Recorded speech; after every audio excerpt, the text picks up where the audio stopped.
Pessoal, vamos analisar então a estrutura de um programa CNC. Primeiramente, um programa CNC ele é uma sequência de instruções de como a máquina tem que trabalhar, certo? Essas instruções elas vêm em forma de blocos. Então, cada bloco é uma linha da programação, ok?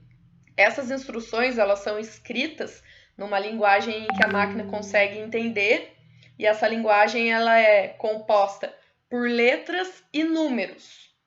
Eu tenho um desenho de uma peça aqui do lado esquerdo, que eu vou usar como exemplo.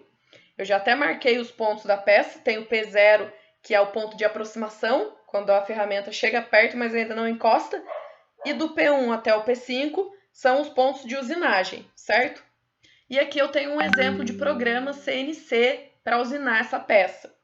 Então vamos entender como é que funciona tudo isso aí, como é que é a estrutura do programa CNC. Primeira coisa que a gente define no programa é a identificação dele, é o número dele, certo? Então, essa identificação é composta pela letra O, que é o código de identificação do programa, seguido por 4 dígitos. Então, pode ser um número de até 4 dígitos, que deu um exemplo no programa número 15, certo? Sempre vai ficar no topo do nosso programa a identificação. Continuando. Todos os blocos do programa também têm identificação. E como vocês podem ver aí na tela, esse número do bloco ele sempre cresce de 10 em 10. Então é N10, N20, N30, assim por diante. Quando a gente está programando na máquina, a gente não precisa se preocupar em escrever o número dos blocos, porque a cada linha que a gente adiciona no nosso programa, a própria máquina já coloca o número do bloco automaticamente. Mas, quando a gente for fazer as atividades, a gente vai ter que escrever, certo? Então, depois do número do programa, cada bloco que a gente escrever tem que ter uma identificação numérica, certo? Vamos continuar. Os comandos tecnológicos são bem conhecidos como o cabeçalho do programa. Então, são as primeiras informações que a gente adiciona no nosso programa. E nelas a gente coloca todos os parâmetros que a gente vai trabalhar para fazer essa usinagem. Como, por exemplo, se as minhas coordenadas são incrementais ou absolutas, se eu estou trabalhando em polegadas ou milímetros. Aqui eu defino a posição da minha ferramenta que eu vou usar para fazer a usinagem. Aqui eu defino a rotação da minha peça em RPM.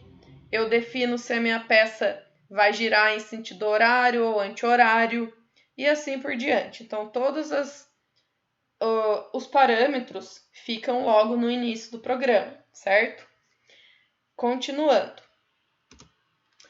Após a gente definir as informações tecnológicas, vem os comandos de usinagem, que é onde a gente coloca as nossas coordenadas em X e Z, que vocês já estão craque em fazer, certo? Então aqui a gente vai definir o avanço em que a ferramenta vai trabalhar para fazer essa usinagem e vai começar a escrever as coordenadas dos pontos, ok? Uma facilidade que a programação CNC nos dá é que quando o eixo permanece no mesmo lugar, a gente não precisa reescrever. Aqui, por exemplo, olha no bloco N70. No N70, eu informei o valor de X, X40. Lembrando que o bloco N70 equivale ao P3 aqui da minha peça. Então, no P3, eu sei que o meu diâmetro é 40, informei aqui X40. Já no bloco seguinte, o N80, ele equivale ao ponto P4 da peça, em que o diâmetro continua sendo 40. Então, aqui no meu bloco, eu nem escrevi X40 de novo. Eu só escrevi a coordenada em Z, porque a coordenada em Z mudou. Então, isso é uma facilidade. Se vocês acharem melhor escrever as coordenadas de X e Z em cada bloco, não tem problema. Não vai interferir em nada no programa, certo?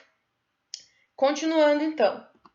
Para finalizar, os últimos blocos do nosso programa são comandos de finalização, como, por exemplo, afastar a ferramenta da peça depois que terminar a usinagem, desligar a rotação da peça e no último bloco a gente tem um código que informa que o programa acabou, certo?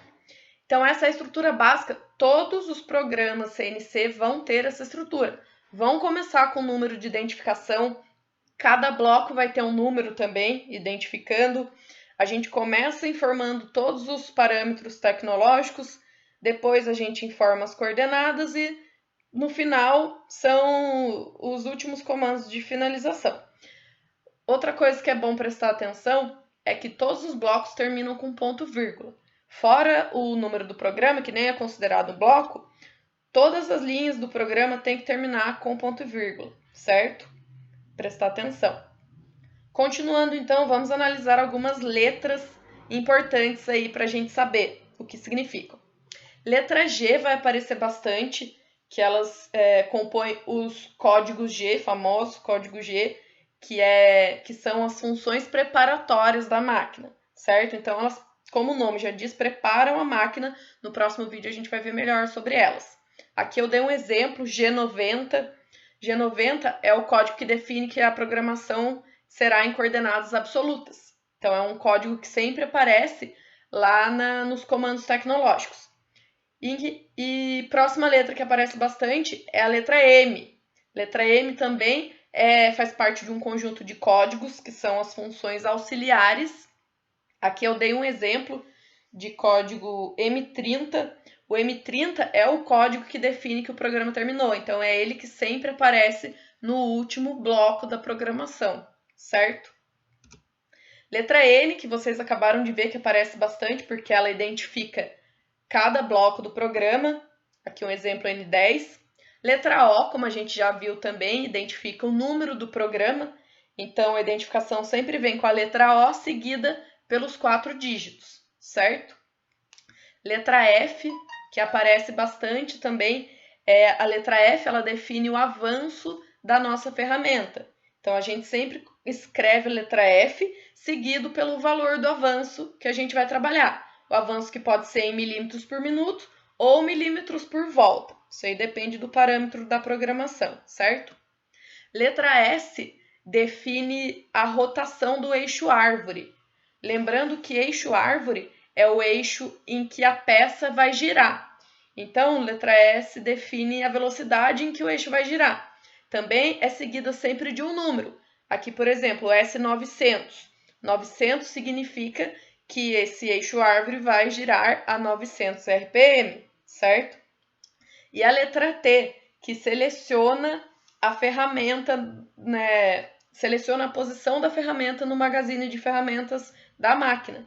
Aqui eu até coloquei um GIF de um magazine de ferramenta, que é essa peça giratória, e nela são encaixadas várias ferramentas. Então, a gente tem que definir para a máquina qual ferramenta a gente vai usar. Aqui, por exemplo, ferramenta T0101. Então, eu vou usar a ferramenta 1 que está na posição 1. E assim a máquina vai saber qual ferramenta selecionar, certo? Então, essas são as principais letras e o que elas significam, ok? Por esse vídeo é isso.